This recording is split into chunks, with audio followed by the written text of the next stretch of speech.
and welcome to season 2 of Financial Secrets Revealed, this time lifting the lid on financial abuse.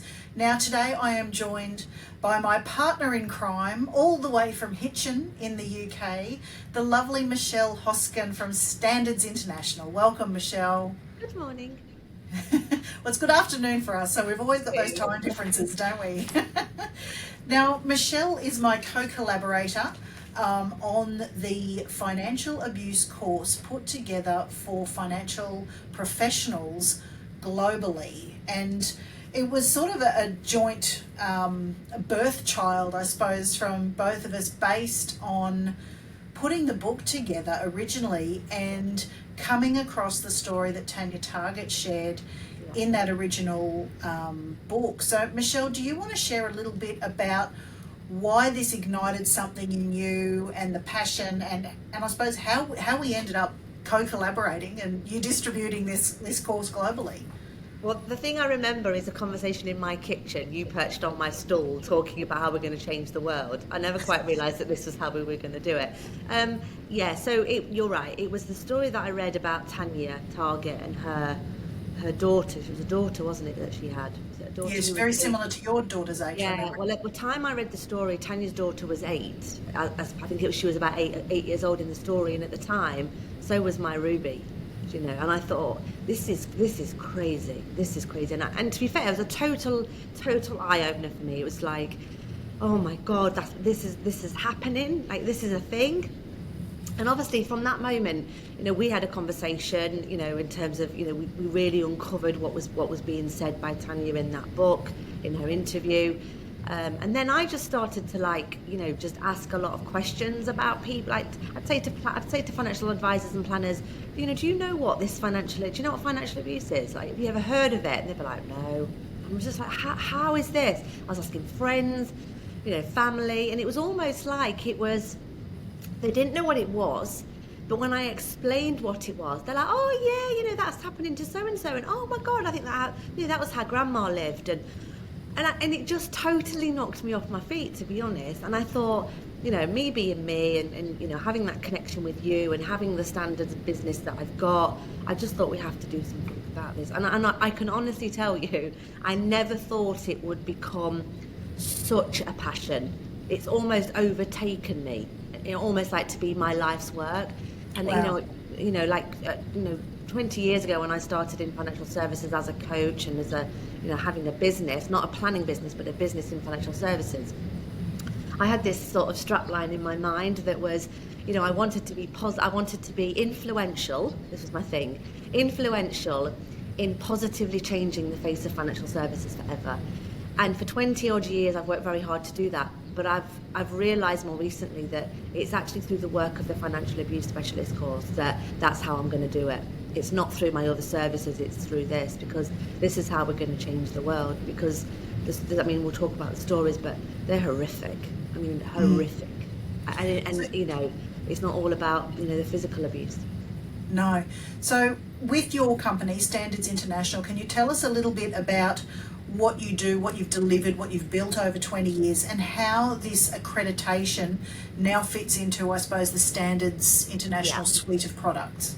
Yeah, so effectively, standards, we're probably all aware, although we might not be, you know, they might not be in our face every day, standards. So ISO standards, we have British standards, there's the American National Standards Institute. There are standards bodies all over the world. And what these standards bodies do is they set the benchmark for things to be done a certain way. So that could be how to build fire extinguishers, how to, you know, conduct legal services. There's even an ISO standard. So when you put your card in an ATM machine, there's even an international standard that guides the process of the transaction and where the money comes out, right? So They're everywhere.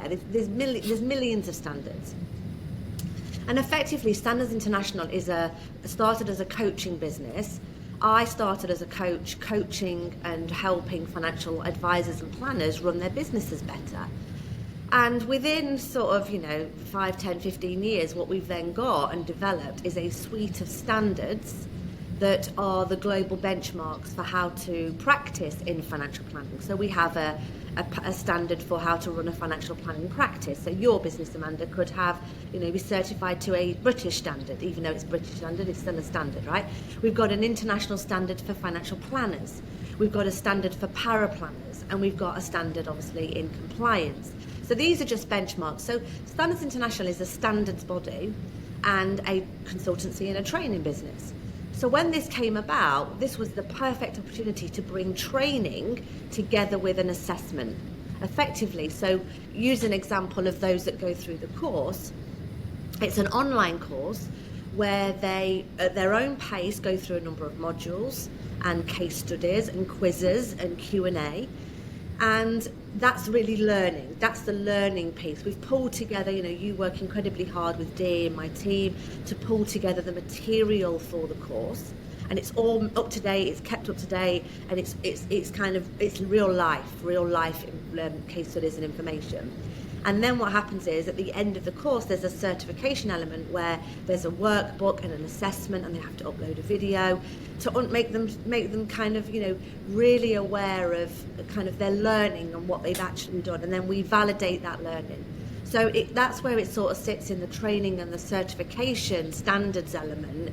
We are trying to set a standard by which professionals, advisory professionals, financial planning professionals have a benchmark of understanding of this area of financial abuse, so that they maintain that benchmark, so that they can maintain that knowledge over a period of time.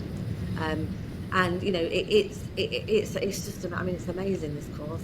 Just like, I've honestly it's definitely evolved, I think, to be a lot bigger than either of us thought. Like when you said, oh look, let's put a course together, and I thought, look, I've started writing something for a local group that wanted to do a bit of an online webinar, and you're like, well, you pull the content together, and I'm like, well, I haven't done that, I don't know how to do an accreditation. You're like, well, that's what we do. You do. Yeah. So for someone like me, I'd never done coursework in my life, so to go and understand what's involved, the learning outcomes, and pulling it together, and it's certainly not something that once it's done we were finished. We haven't stopped writing and revising and adding to the course since we started it, have we? No, and and I don't think we will. And equally, I think what's fascinating about it, at some point we're going to have to rethink the course, because it's going to be so big. It will be up to like 40 hours of learning, and people will be like, I just can't do it. So I think we are going to have to, there's going to have to be an evolution for this. But if you think about what we've done though, in the basic level, we have said, through experience and speaking to victim survivors and speaking to those in the know in this area, what are the core elements that somebody needs to understand in order to be able to support and then support and signpost an individual who may be a victim of financial abuse and economic abuse. So we've basically got corners, if you like, of learning, and that's what we're packing in. So it's constant. We're putting, you're right.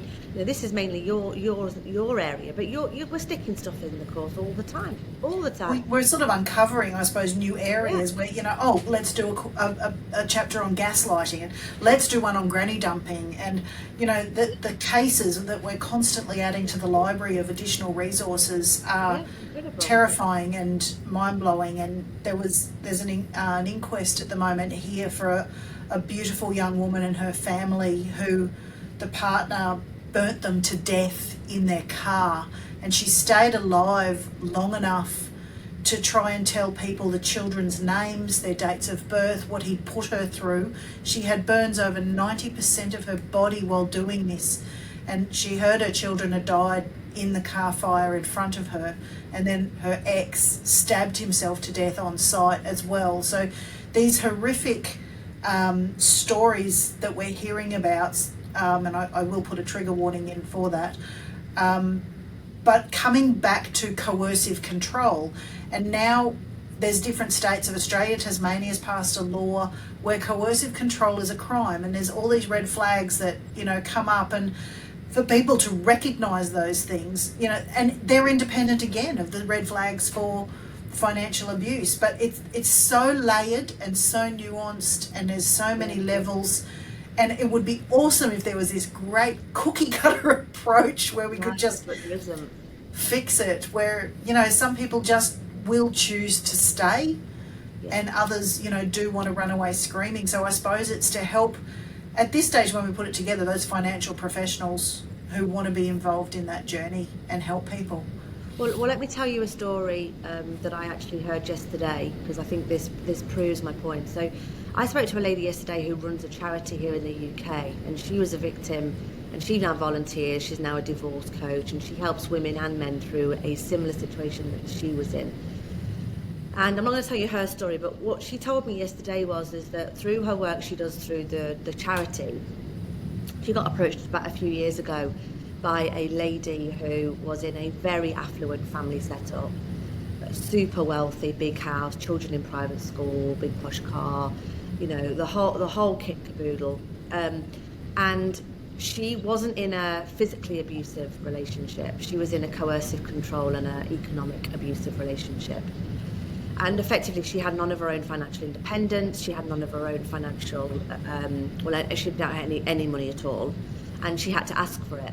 But the backlash she got and the control that she got from asking for money basically put her into a corner. Her space for control was miniature, right?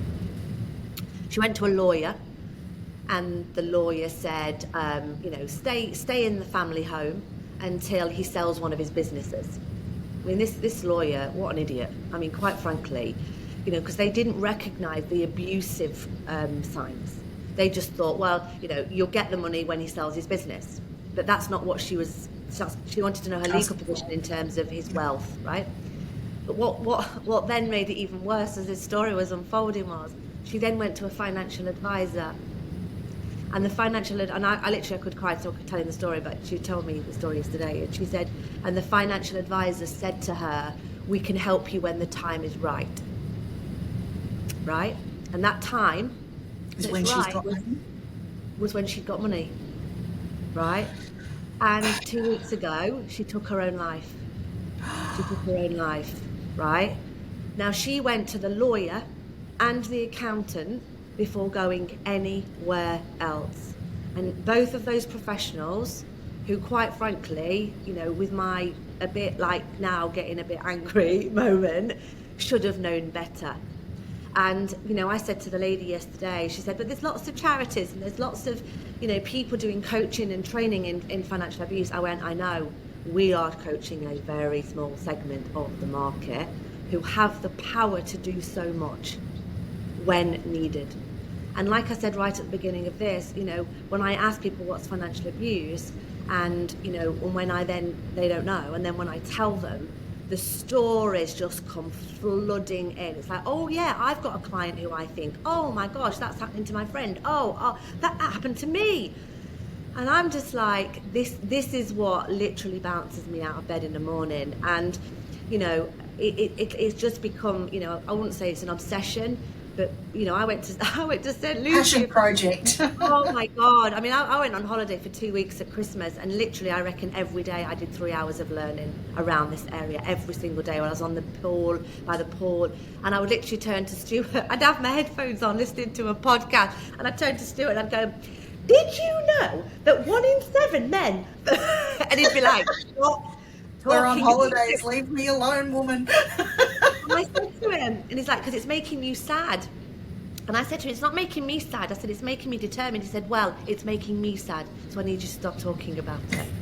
Right? Wow. And, you know, but yeah, I mean, gosh, the stories are endless, and the stats are just to add to your point, it's now, you know, the Domestic Abuse Act has been updated in the UK, that coercive control, post-separation, you know, during relationships, intimate relationships, is now recognised in statute as a form of domestic abuse.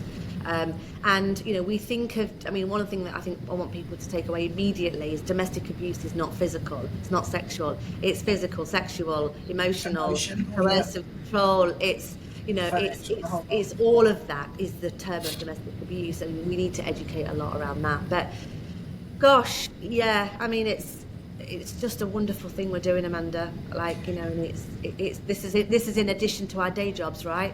because we've both Absolutely. It's definitely a passion project that, there's not a lot of money in it, but it's that raising awareness. And for the Absolutely. people who've gone through the course, Michelle, you must be hearing a little bit of feedback. I mean, at the end of the day, we aren't counsellors, we're not mental health workers. We are mostly chronic fixers by nature who love to help people. I haven't met a financial advisor yet who didn't become one or fall into the profession, because they didn't want to help somebody. So how have you found the feedback from the advisors or professionals who've completed the course? Well, very, very interesting. So let me just take it one step back, and then I can come and answer that question. So at first, so the course in its entirety was designed for a sort of advisory professionals. So we want financial advisors, accountants, lawyers, life coaches, anybody that has, quite frankly, deep and meaningful conversations with their clients, to do it. But what's amazing about financial planners, and this leads me to the point, is they're talking about money. It's their conversation starter, right? In the main. So it's almost, it makes them put in a perfect position to not almost be out of place asking about money and asking about the environment and the relationship with and around money. So that means that they're well set. So I think the feedback that I've had is there are obviously a number of people, and I'm sad to say that the quick starters off the blocks were female professional advisors who wanted to, and were not scared of the conversations. Probably they were more comfortable to have the conversations. But that's not to say that we don't have men do it. Males do it. But in the main, they're women, and they've messaged me as they're doing it, because often they're people that I know because of the network I have, and they're literally in tears. They've got goosebumps. They feel sick. They're angry. They're frustrated. They're like determined. I mean, the emotions doing the course are like, oh my God, like we have got to do something about this. So the feedback I'm getting, it's like it becomes part of them. You've sat exams in financial services, and you've learned about investments and insurance and all that, but this is way different. That's the thing. Like, still, we're still sitting there learning what's the Sharpe ratio, what's the Jensen's, what's how does a bond work? What's life insurance versus TPD? There is no touchy-feely guts of the matter stuff to help people. And I mean, I hold a Master of Financial Planning plus 2 additional accreditations, and not once in any of it have I come across the touchy-feely helpful stuff. It's very pure and simple academic stuff. But you know what? Academia will not save somebody's life in a financially abusive relationship. Right, so that's fact. As long as your super is invested in line with your risk profile, it's Right. So the feedback I'm getting is like, oh my God, why didn't I do this sooner? Well done on all your work. I mean, I'm working hard on this, but there's not in comparison to what other organisations are doing, and charities and such like. I did a presentation for the British Association for Women Entrepreneurs, and they literally gave me a round of applause at the end.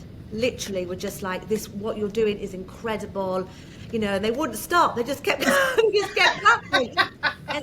And you know why? One of the things I asked during the presentation, yes, they were women, and they were highly affluent women, and there was about 10 people on the call, and obviously it's being circulated. And I said, by show of hands, I said, put your hands up so I can see them.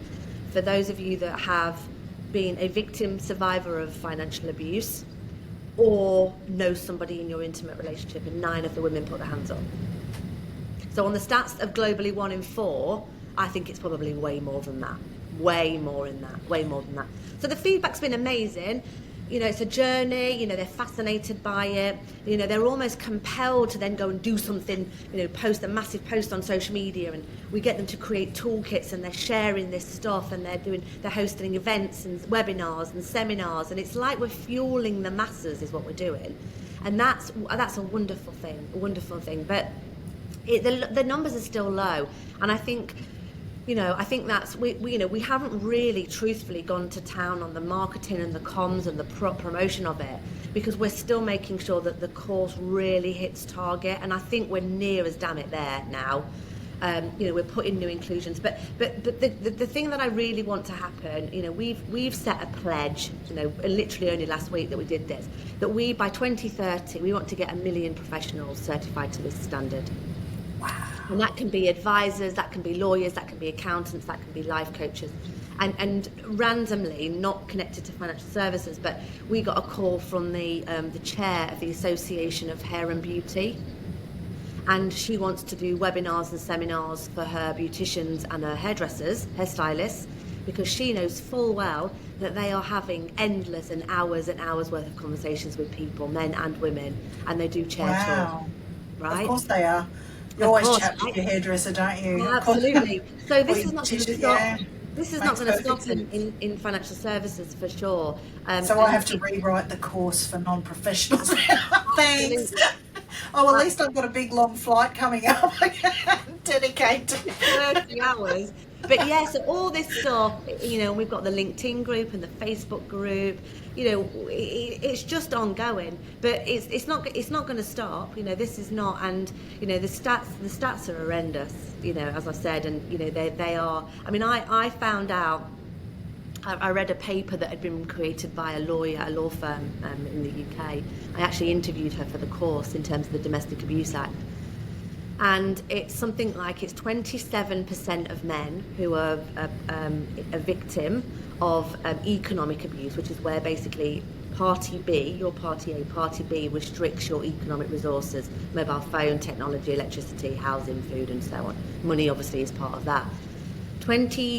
27% of male victims who are a victim of economic abuse, food is used as the tool to coercively control them. So restriction of food, yeah. So out of like 3,000 people interviewed, out of the males that were saying that they were a victim of economic abuse, 27% of them had food used as a tool to control. So basically, their intimate partner would restrict food or overfeed, either or, right? And the further stats that I read, that only 16% of men who were in an economically or coercive controlling relationship will leave. Only 16% will leave, and that's because they deem to be the provider. You know, the woman's just having a hard time, you know, or whatever. Children need dad. You know, I'm the income generator. Blah blah blah. And yeah, and I was just like, this is off its head. I mean, it just needs awareness is the key. I actually heard a Maya Angelou quote last night, which I'm going to try and grab off the internet at some point today, and it was, "When you know more, you do better." And I don't think, Amanda, we need any more quotes than that for to promote what we're actually trying to do here. You know, when you know more, you do better, and that's all we're asking really. And gosh, it's worth getting up at 4 o'clock in the morning to speak to you about. Thank you. I do appreciate it. I know we've talked about before ambassadors in every country as well, being, you know, leading financial advisors who are all over this and want to be part of it. How do you see that journey playing out? You've just dropped the bomb on me of 1 million people. I mean, that's amazing. So what demographics now have we got as UK people who've done the course, Australian, South African? How's it all playing out? So again, we've got a huge campaign coming up. So as we're learning, right? So we've got this course whilst we're learning about this massive area, as we've just said. So there is such a thing called Economic Harm Awareness Day, which happens later in the year. And Canada, Australia, New Zealand and the UK, they're the kind of drivers behind. I think it was the first one last year, wasn't it? It was the inaugural. It was. And you know what? We did a huge campaign and we got lots of interest. We gave an offer so that we did the course at half price for a period of like a week and stuff like that. So if I just share my vision, right, this is that I have a dream thing. This is my Are you going to sing? So listen up, everybody. This is important. I'll see you on the hill, right? So So this million people, so let's start there, right? I want in every single country it to be riddled with people who are specialist trained in this area. And of course we're going to start in financial services because that's our family, right? But we'll know it will extend. So we want to have in every single country representatives who are ambassadors for financial abuse. So it might be that, so for example, I mean, not taking anything from your work because you're the ambassador up there with me, right?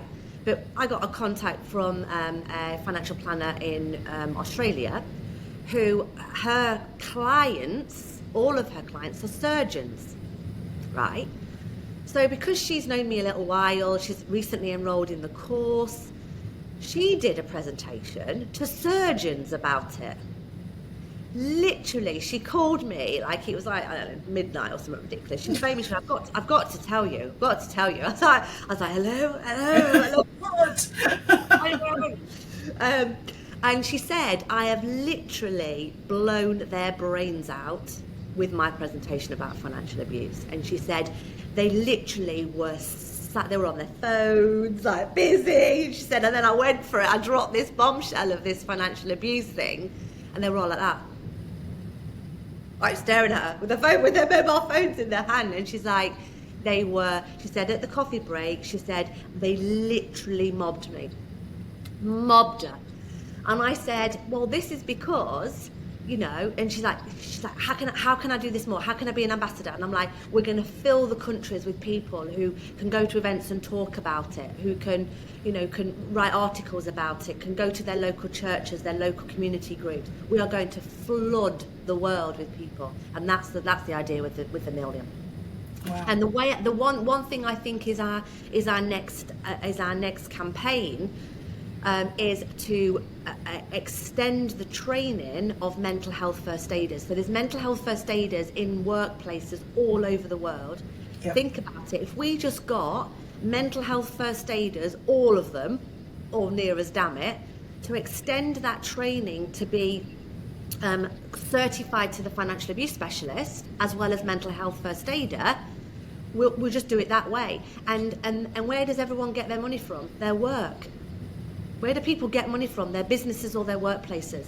So if we can train the mental health first aiders to spot it in the workplace where all these people are in the main, you know, either the perpetrators are at work or the victim survivors are at work, we'll start there. So if you're a mental health first aider, you know, advisor, a lawyer, an accountant, you know, any professional advisor, the coach, you know, it's just, you need this string to your bow. And I've done it now, my second year. I got certified. I was number 2 in the world that got the certification, and I did my annual renewal, and I did it on conservatorships, the Britney Spears story, you know. Yep. and I reported and kind of gave my summary on that situation. But just it's massive. Like, oh my God, I can see myself getting older in the mirror every day. But I love it. Yeah, one of the massive things that came through was that it makes no differentiation on whether you're incredibly poor or rich. So you've just mentioned the Britney Spears story.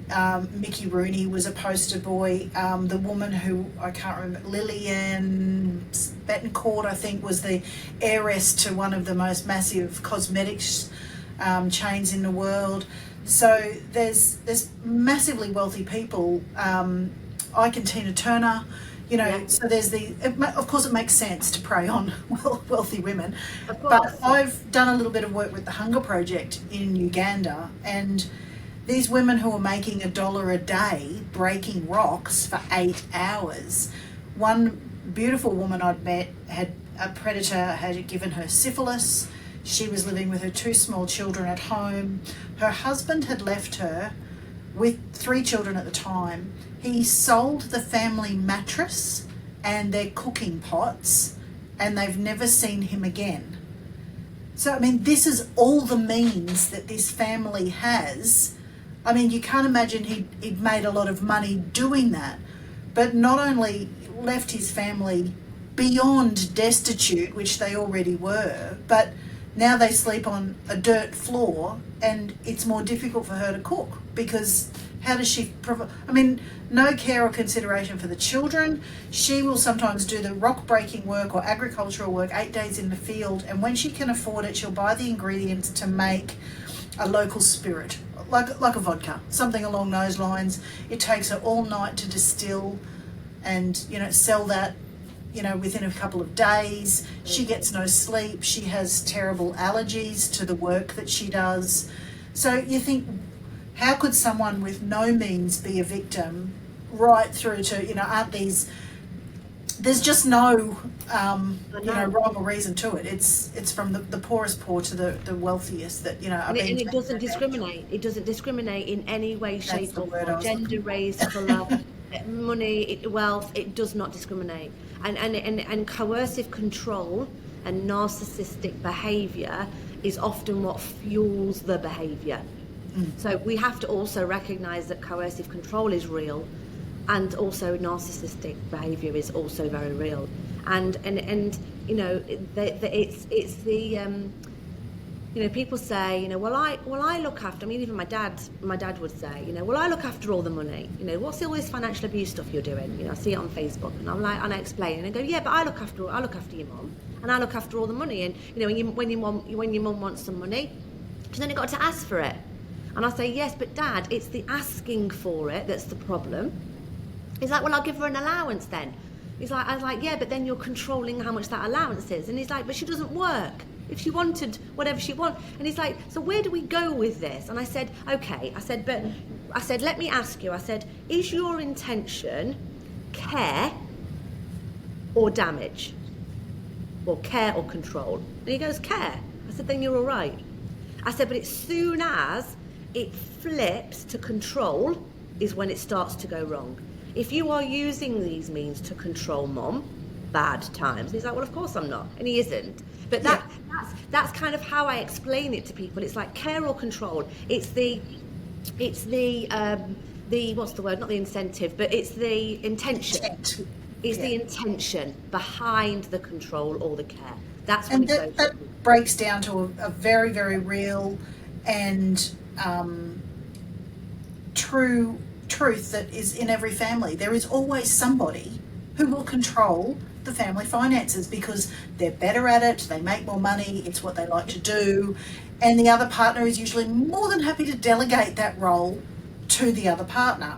It's rare that you see two come in and go, yep, we both look after our own, we've got joint goals, we work towards those together. You know, these beautiful, healthy relationships sort of seem a bit of a myth until you put the two side by side and go, this is what a healthy relationship looks like versus, you know, a controlling one. And if we are the ones who go, oh, I couldn't stand, I mean, my husband's the same. I mean, I'm a professional in the world of money. Of course he's going to delegate to me, you know, to work on those joint goals. But it's, like you said, is my intention to defraud, rip off, hoard for my own gain, or are we working to something together? And we've also got, I suppose, post-war, going back quite a while now, you know, the deal always was that mum stayed at home and she looked after the children, and all of a sudden she had to go out to work or get a part-time job. And even 1950s in Australia, mums were still, I mean, in the 70s even, would stay at home, and when the children went to school, you might get a part-time job. So there's these stereotypical roles that have just been handed down through generations and families, and suddenly the world's a very different place. It is, and I also think that is also the point, Amanda, right? So if you take me and you, okay, we are probably not stereotypically those women you were just explaining, and actually I don't, but our mothers probably are. Absolutely they are. So we're probably the first generation that's really, I mean, I'm generalising because I don't know if we are the first generation, but it feels like, because of my experiences and the females that I know. I'll just put it out there, we're early 70s babies for those listening. Yeah. The under 50s still, Gen X. Yeah. So I mean, if you think about it, so, you know, let's say we are the first generation of females, okay, you know, I'm generalising, who have their own money, have their own businesses, have high paid jobs and work. And even in my relationship with Martin was the stay-at-home parent, and I earned all the money, I ran the business pretty much, right? And he took care of Ruby for a period of time, and then we started to share it a bit more. But if my intention was to control, it would have been very easy for me to control Martin, and he would have been the victim, okay? So I think what's happened is, as these roles have been, of kind of these stereotypes have been shattered in many cases, nobody's really knowing what their job is anymore, like in the relationship. So, you know, so I could have gone, right, well, I've turned into this alpha female and I'm controlling the finances and the food, and, you know, it would have been so easy for me to have controlled Martin. Easy. I had everything in my hands, what I needed to control. But my intention was to care, right? And I think where you've got males in relationships that have strong females, that are wealthy and independent, and are kind of holding their own, you know, they can't control us anymore like they did our grandparents and our parents, because we are too powerful in our own right. And I think we've got this role shift, and I think it's causing chaos in many intimate relationships, because nobody quite knows what their role is, and I think that's also playing a huge part in. Yeah, well, there's some who embrace the women doing all that, and there's others who it completely emasculates them, and you know, how dare you take this from me, and so I'm going to control you this way because I'll use other forms. Yeah, so those traditional roles have so changed in, you know, the last couple of generations, that we are in this whole new world and forging new ways. But like you said, I think the intention is so important to establish. But see, hubby and we went through a stage where he would even say to me, if you died, I wouldn't know how to go about sorting out the bank accounts or where the wills are, and to me it was like, how do you not know this? But he had delegated so much, and I had taken over, not realising that we weren't even sharing that information. So we went through a stage where I went, right, let's rework this. Let's separate the finances. You've got your business, you make your money, I make mine, and, you know, mine's used for this, yours is used for that. So we went through this rejigging, and I mean, we'd been married nearly 20 years at that stage when we went, let's have a rethink. So it's not something that's set in stone. Yeah. Well, and equally, you know, if you had you know, controlling tendencies, you'd say to him, don't worry about it, it's all sorted. You'll know when you need to know. Or, well, you don't have to worry about that because I've got all that sorted, and it's all written down if anything happens to me. Now, the reality is, you know, this is the intention bit. But this is and one of the things that we were saying just before we hit the record button was, you know, we're struggling to get men to talk about their experiences. So if you are listening to this and you know a person, a male who's been a victim of any form of, you know, financial or economic control, we would love to speak to them, even if it's privately, because we need to get that balanced view over the situation and the experiences. And at the moment, women are reasonably happy to talk about it, but men not so. But we do need to present a balanced view, because, you know, they say 1 in 4 women are in their lifetime a victim of some sort of economic abuse, and it's 1 in 7 men. And quite frankly, I don't believe those stats at all. I think it's way higher on both counts. And I, you know, a point I said to you earlier again, just, you know, we were before we hit the record button, I think, can't remember when we were recording, yeah. And we were talking about, you know, I interviewed a lady for who was part of a law firm, and she did me a little slot for the course on the new Domestic Abuse Act in the UK. And she created a white paper, and it was something like 27% of those that were interviewed for this paper, this white paper, out of the males, 27% of the males had food used as a controlling tool. So the intimate partner would restrict food in order, as by a means of control. I mean, so that's economic abuse, not financial abuse per se, but economic abuse. It's horrific.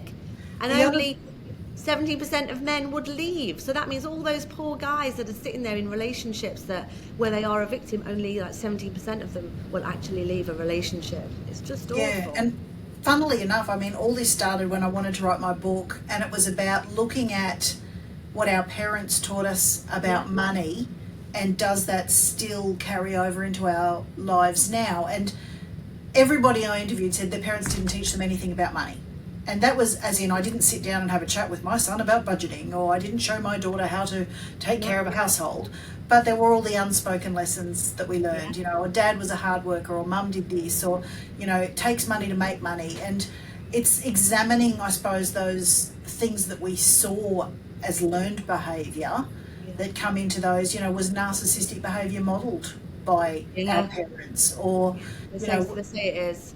Was that 1950s Stepford wife, that was the family I grew up in? Is that what I expect? So, like you and I was the first person in my family to get a university degree out of any generation. So that's not unusual anymore. So, there's lots of, I suppose, those stereotypes to break down, walls to bust through and get the word out.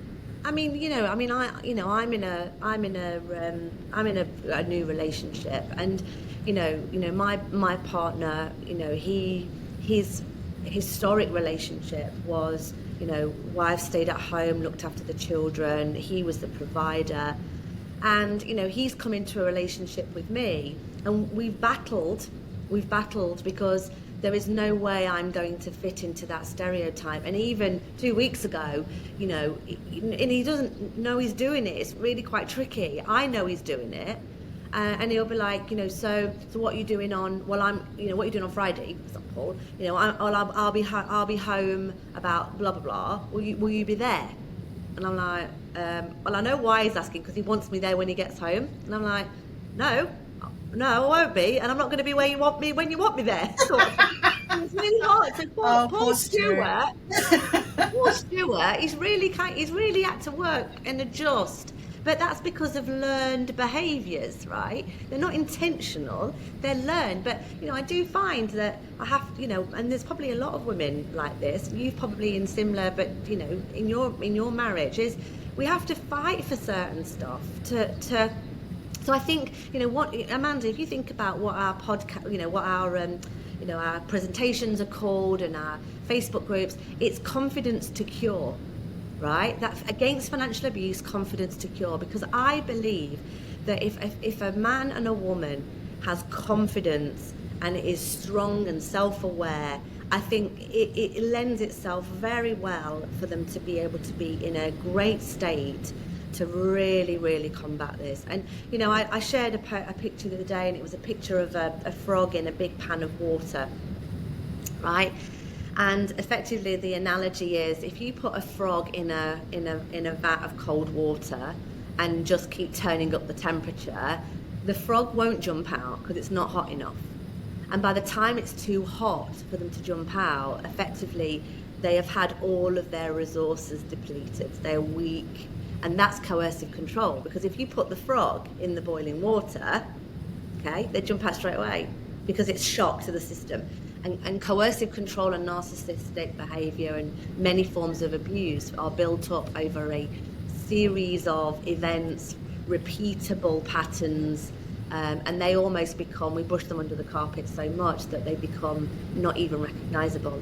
So the work that we're both doing is that we won't stop. I will never stop on this. Well, no woman yet, when I've said to her, how did this come about? These financially savvy, amazing women who've gone into these relationships, no one ever said, "Oh, he was an asshole right from the start. Treated me so badly. Oh, I don't know why I went into that one." That's not how these situations work. I mean, it's like, "Oh, I should have seen the writing. He was a dickhead from day one." It just doesn't go that way.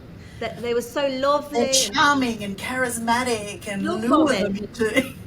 It's love bombing. It's love bombing in its finest. Women, and I know men do as well. But we're doing girl talk on this, at this very minute. But what do women love? We love to be loved. And that's unfortunately how we are preyed upon. And when I did the Entrepreneurs Women's Group, that's how it all started for every 9 of them. Every single one of them that put their hand up, it was, he was charming, he was this, he was that.